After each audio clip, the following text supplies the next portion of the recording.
Buenos días, Juan Pablo Roa, Delgado. Háblame para empezar.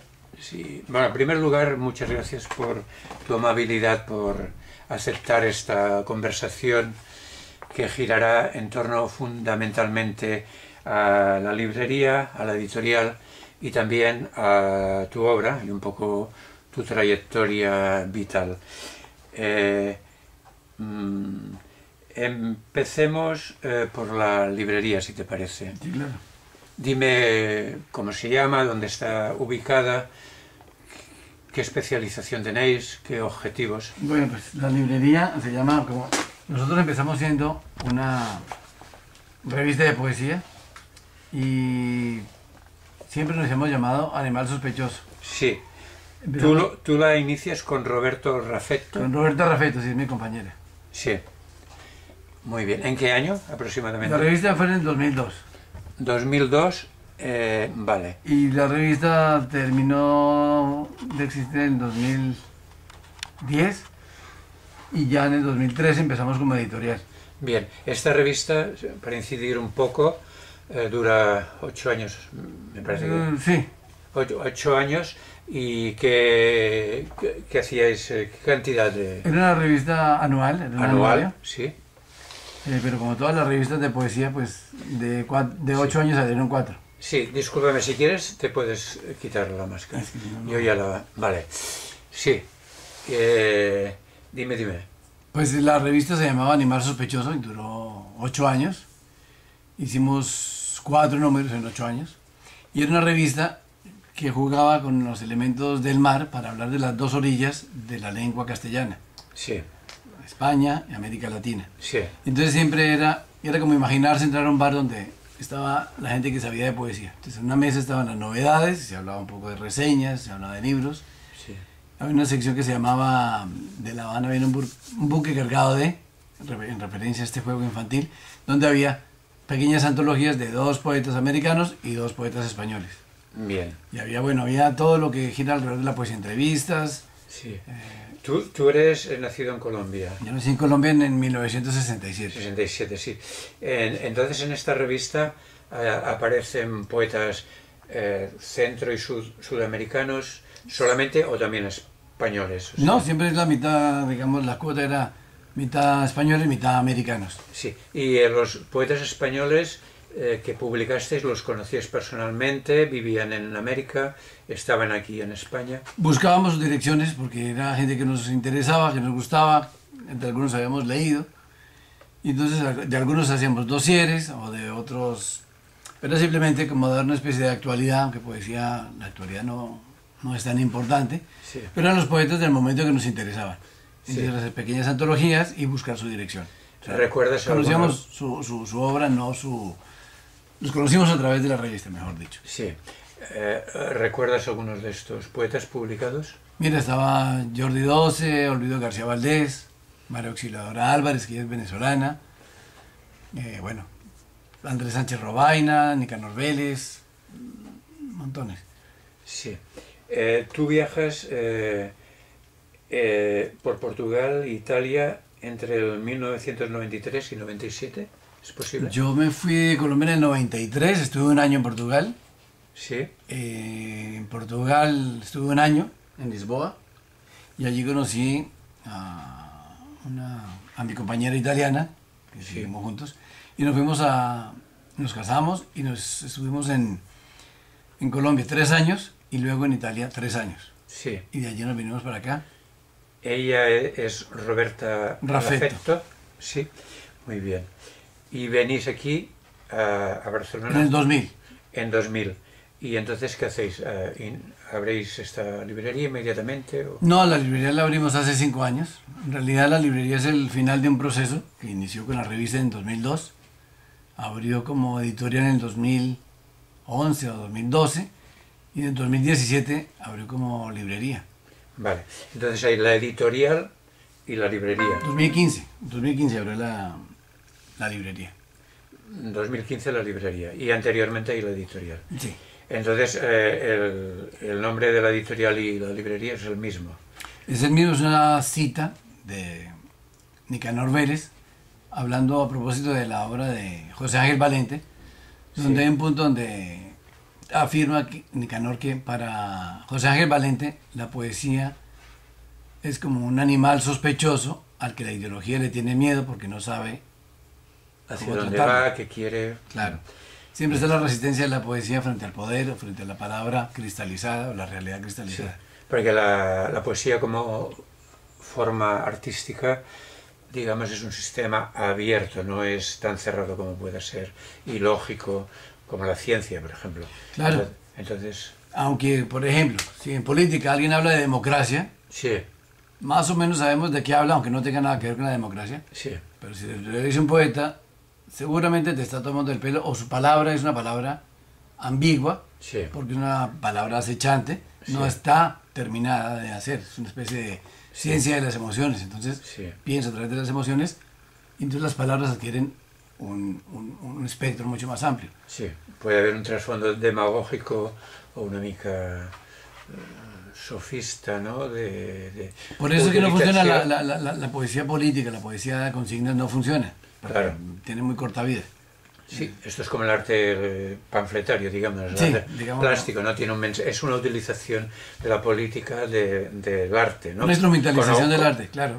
Aquí en España fue muy potente el En los tema años 70. de Busoño, que decía que poesía es comunicación, pero si poesía es comunicación, pues ¿qué diferencia hay entre un artículo periodista y Claro, un poema? Claro. o un anuncio No de- funciona. de Y en América publicidad. Latina esa versión fue la poesía del compromiso. Sí, sí, Que terminan siendo consignas del partido y pues de poesía poco. En realidad la poesía no la puedes domesticar para ninguna ideología. sí. En aquel momento, pues la situación política, tanto allá como aquí en otros momentos, parecía que era muy necesaria, pero este debate existía entre artistas que decían, reivindicaban más la libertad del arte en frente de unas consignas políticas. ¿Cómo se puede llegar más a la gente a través de una poesía clara, diáfana y social? ¿O cómo? ¿O de qué manera? Uno es un sistema más rápido, otro es más lento, más... No es que la poesía no está hecha para el eslogan. Vale, Y pasa lo de siempre. Una cosa son los primeros maestros y los seguidores pues terminan imitando. destrozando esa primera intención. Compara a Jaime Gil de Viedma con lo que vino después. O Sí. compara a Blas de Otero incluso. Sí, Aunque la poesía social tenía sus limitaciones, hay poemas de Blas de Otero que aunque van desde la militancia, sorprenden, porque no te están diciendo que tiene que ser blanco o negro, simplemente juega con las palabras del poder. Era muy difícil bajo la dictadura sí, zafarse, pero es la poesía la que ayuda a zafar siempre en los sistemas donde está la censura. La poesía es la que logra zafarse de alguna manera. sí. Aquí en Cataluña, y no sé si en Europa en general, pasada esta fase más de que también la vivimos aquí, en la época de la dictadura franquista, de esta poesía social y literatura también, han venido muchos años de lo que se ha llamado poesía de la experiencia, que era más subjetivista. ¿Piensas que esto se ha superado también? Porque estamos en un momento también de crisis general y que se vuelve hacia una cierta politización del arte. Pero yo creo que la llamada poesía de la experiencia caló en la cultura, Sí, y eso lo ves en mucha de la nueva poesía. Que, bueno, sí. hablamos de una experiencia, pero es una experiencia... Subjetiva. No puedes hacer de tu experiencia, desde mi punto de vista, un hecho universal solo porque se te ocurre a ti. ¿Y de qué experiencia estamos hablando? La experiencia de Jaime Gil de Viedma. Jaime Gil de Viedma no habla de su experiencia, habla de su experiencia escritorial. Sí, Jamás nos cuenta lo que pensaba sí. en la tabacalera. Nunca lo pensó, no lo sabemos. No es biográfica. Sabemos es, incluso en el poema donde él se mata a sí mismo, en la muerte de Jaime Gil de Viedma, él habla sí, pero es de su experiencia como lector, de su experiencia leída, de esa música que él compone para hablar de esa máscara suya que era el poeta Jaime Gil de Viedma. Pero Jaime Gil de Viedma también era el hombre respetable, secretario de la tabacalera, que era una de las últimas empresas coloniales. Sí. De esa parte de Jaime Gil de Viedma no sabemos nada. Sí. De pronto en sus diarios un poco, y casi que ni, pero digamos que en los diarios. Pero en la poesía de Jaime Gil de Viedma no tenemos ni idea quién es ese hombre real que tiene que aburrirse ahí o no, Sí. en esos cócteles de empresa. Sí. No es una biografía. Conocemos es su postura contraria. Sí. En todos sus poemas siempre hay como una sorna, una ironía, un deje. Es su respuesta a la situación. Claro, lo que haces es ocultar, no es un mensaje de comunicación, porque para eso él Sí, es sí, sí, psicoanalista sí. y habla con el padre y se Sí, acabó el sí, problema. sí. No, es donde pones todo lo que la Sí. poesía maneja desde la emoción. En el poema, punto. No, eso no es comunicación, eso es una obra de arte, eso Sí. es resistencia, Es en una el mejor de los casos. creación o una recreación de la realidad, ¿no? De alguna manera. No es un escape o una reconstrucción. No tiene Pero por qué- sí una recreación. No es no es un cristal transparente, es un prisma. Sí. Claro, entra Que la experiencia, deforma, pero ¿qué es lo que deforma, sale? Que deforma, sí. Ni siquiera el poeta sabe muy bien a dónde va con sus poemas. Quiero decir, Exactamente. el objeto poema transforma al poeta. Sí. Si no estás en la consigna, si fuera tan fácil, tan claro, tan diáfano, caes en la consigna y pones instrucciones para escribir un poema. Y Claro, se lo das al ordenador y el ordenador que lo haga todo. Pero no es así. claro. Sí, hay la parte de desconocimiento, de misterio, de aventura, de encontrar aquello que tú mismo no sabes exactamente qué es y va tomando forma a través de un impulso inicial, Y ¿no? habla más desde la imagen que desde la palabra. Porque las palabras, Desde la imagen, desde las las metáforas. palabras son un bien público. Entonces, no puedes decir 4 letras porque nadie te va a entender? Tienes que usar la lengua de base que todos usamos, pero usándola de una manera desacralizadora, de una manera ambigua. creativa. Puedes decir con una palabra algo que no es esa palabra, y ahí es donde nace la imagen de la poesía. Sí, de forma metafórica, simbólica, con dobles sentidos. Pero en realidad piensas que la poesía es una expresión del individuo, del ser humano, que vive en un contexto social.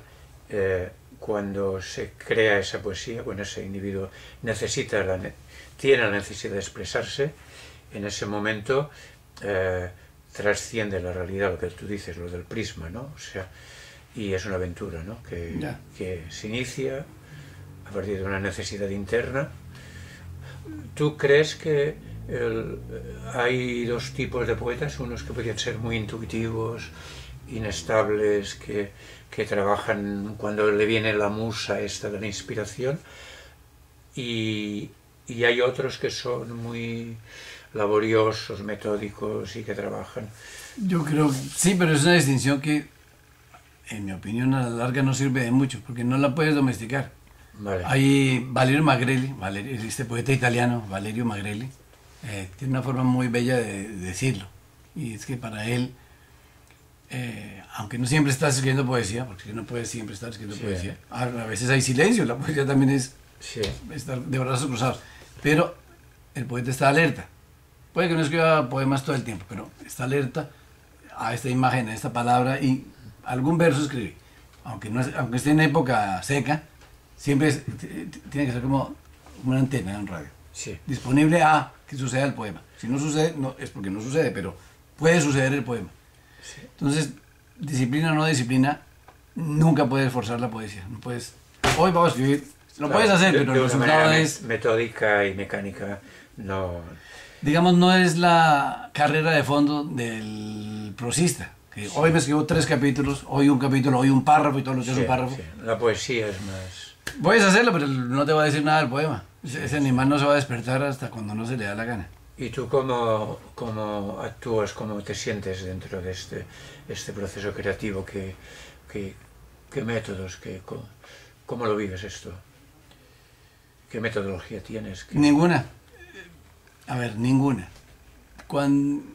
Es como ponerse, hablemos del jazz, es como ponerse en un mood, en un estado en el que hay una sintonía. Entonces tú puedes ir y volver a esa sintonía, no cuando quieras, mientras dura, para mí, el libro de poemas. Hay como un estado en el que puede surgir un libro, porque yo no pienso en el poema solo. O cuando pienso en el poema solo, quiero pensar que hay posibilidad de corregirlo, de volverlo a decir, ni siquiera de corregirlo, lo vuelvo a decir. Ya es un dicho muy generalizado, de que el poeta escribe un único poema. Yo estoy de acuerdo con eso. Es decir, vuelves a escribirlo porque lo que no te cupo ahí, quieres volverlo a escribir varias veces, tienes 3 o 4 temas y los repites hasta el cansancio y ese es tu, digamos, tu destino, por decirlo de alguna manera. Pero tienes, de alguna manera, cuando empiezas a escribir un poema nuevo que te abre un camino nuevo, por ejemplo, tienes ya algún consciente o inconscientemente un proyecto, una voluntad de que eso constituya ya un libro y entonces ya diriges tu creación hacia una coherencia de un cuerpo. A ver, una cosa es cuando está el momento de la escritura, que puedes intuir por dónde vas y sabes más o menos de qué estás hablando. Luego cuando lo relees y lo estás pensando como libro o como poema, pues tienes que limpiarlo o volverlo a entender, porque la sola organización ya es otra manera de presentarlo y de sentirlo, ese poema o ese libro de poemas. Entonces lo que se hace finalmente es reorganizar. Entonces ahí sí aprendes a adquirir conciencia de tus constantes. Entonces puedes mover una sílaba por aquí, puedes afinar. Ahí eres muy consciente en el momento de corrección, pero en el momento de escritura es un momento que dura lo que dura. No te puedes poner en actividad redacción. Escribes. Ya después, cuando te pasa esa furia de tomar notas y de escribir, reposas, relees y vas limpiando el ripio, vas reorganizando incluso las estrofas, o tiras partes del poema y te quedas con esa perla que es el poema. Lo de que más que el ripio, pues aprendes a quitarlo. Entonces son como dos momentos, 2 caras de una misma moneda. O sea, tú escribes, no puedes ponerte a... Llega una señal, tú escribes. Sí. Claro, en la emoción seguramente habrá cosas que corregir, cosas que... Si puedes afinar la música para que el pensamiento entienda mejor, pues lo afinas. Claro. Y en ese sentido sí que hay una redacción del poema, pero no es que voy a decir, hablo de la mañana clara y termino en pájaro. No, porque entre la mañana clara y el pájaro, de pronto yo lo que tengo es determinada angustia que no sé ni siquiera yo mismo cómo verbalizar. Claro. La verbalizo con un verso, con varias palabras que no son lo que significan esas palabras. Para eso existe el verso. El verso contradice el lenguaje. Sí. El verso nos lleva a una sonoridad. Entendemos la poesía desde sonoridades. Y yo hago aquí un símil a los que nacimos en el siglo pasado, y es que cuando te regalaban tu primer LP, el disco, aquel negro de 45 revoluciones, por ejemplo, a mí me sucedió, Jethro Tull, me lo regalaron y yo no entendí nada. Yo puse, me gustaba un tema y el otro no me gustaba. Lo volví a poner y así, después de un año dije, me gustan esos 4 temas, y cuando compraba el siguiente disco, sabía cuáles eran los 4 que me iban a gustar. Un libro de poemas es lo mismo, lo lees, no es una novela que terminas a toda carrera y te enseñó algo, no, es un poema, tienes que volverlo a leer, porque en la relectura es donde sale la verdadera dimensión de cada poema. Lo que entiendes en la primera lectura es una cosa. Y has de encontrar el momento adecuado tuyo de vibración para conectar con la vibración del poema. Después de pasados 30 años, ¿cómo leemos? ¿Cómo releemos esos libros de hace 30 años? Es otro libro, aunque sea el mismo libro, sí. Tu lectura hace que ese libro sea otro libro. Porque tú eres también otra persona, en el sentido la misma, pero... Entonces la poesía de la experiencia es pobre cuando de partida de la experiencia te explica su experiencia. Sí, cuando adquiere sentido cuando la experiencia lectora te lleva a ese poema y tú entiendes otro libro. Sí. Es que es... Por tanto, esa detrás... Es tan fácil que es difícil, porque es fácil, es elemental, pero es de... escuchar con atención. Sí. Entonces la poesía, digamos, de la experiencia no debería ser ni una poesía descriptiva muy periodística, ni tampoco terapéutica. Tendría que trascender, ¿no? Yo creo que tendría que hacer lo que le dé la gana, porque ahí sí otra vez volvemos a Valerio Magrelli. Sí. La única regla del poema es romper todas las reglas. Tienes que saberlas, pues los surrealistas escriben sus locuras. Te quería hablar del surrealismo, sí. El surrealismo, Bretón, se conocía al dedillo las formas tradicionales. Sí. Que no las usara, cuando las rompe, las está usando para romperlas. Sí. Entonces, lo que te digo hoy, no existe la poesía de la experiencia y de la no experiencia, la poesía del conocimiento y del no conocimiento, porque el poema es su única familia, es él mismo. Sí. Entonces, hablar en grandes familias es como hablar de generaciones. Sí, sí. Es un corsé para meter cosas tan distintas, pero que nos parece igual solo porque le ponemos en un corsé. Sí. Entonces no hay tal. Tenemos una tendencia racionalista, racionalista, de clasificarlo todo, etiquetarlo. Y creo que ponerlo en escuelas. una tara de modernidad. Porque ¿Y qué? una tara de modernidad. Sí, Hace muy pocos siglos que queremos ser originales. sí. Esto viene del romanticismo, más Claro, bien, ¿no? pero decirle a un poeta griego o romano antes de Cristo que era original era un insulto. O sea, Sí. hasta Dante vemos que él quiere parecerse a Virgilio y busca Sí. las maneras de ser Virgilio en su época. Sí. Hoy, con tanta modernidad, creo que está muy bien. Estoy feliz de vivir en la modernidad.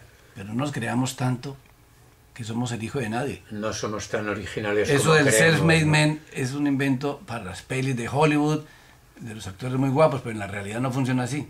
La lengua no es nuestra, no nos la hemos inventado. Exactamente. Los libros se Las hacen hace mineradas. 500 años de una manera que La nos vamos a cultura inventar. todo es social. Somos animales sociales. Más bien reconozcamos nuestras herencias. Eso para mí es escribir. Sí. Cuando escribo, hay expresiones de mi abuela o de mi Influencias. bisabuelo que yo me recuerdo de niño y trato de que Claro.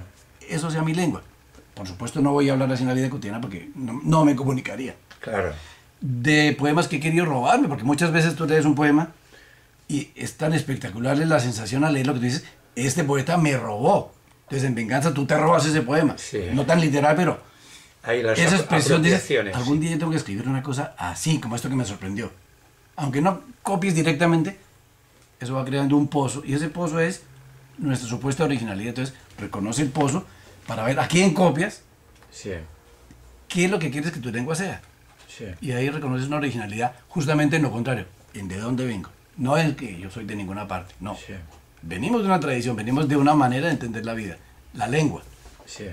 En las artes plásticas, y empezando por la iniciado en la arquitectura, con la posmodernidad de los años 80, se rompe un poco el tabú de los sismos, hablo ahora Sí, ya sí, sí, claro. mes de plástica, y entonces se recupera la libertad de atravesar cualquier ismo y cualquier influencia, apropiarse o reapropiarla, hacer reinterpretaciones, y eso ha sido un cierto saneamiento de los tabús y la rigidez de la modernidad que tenía que ser dentro de unos cánones y de unos ismos. Sí, sí, por supuesto. Eso creo que ha favorecido una mayor libertad para personal, subjetiva, ¿no? O Sí, sea, sí.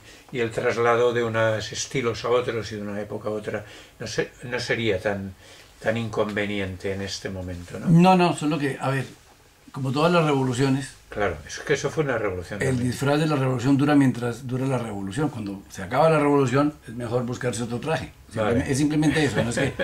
Es buena metáfora esta.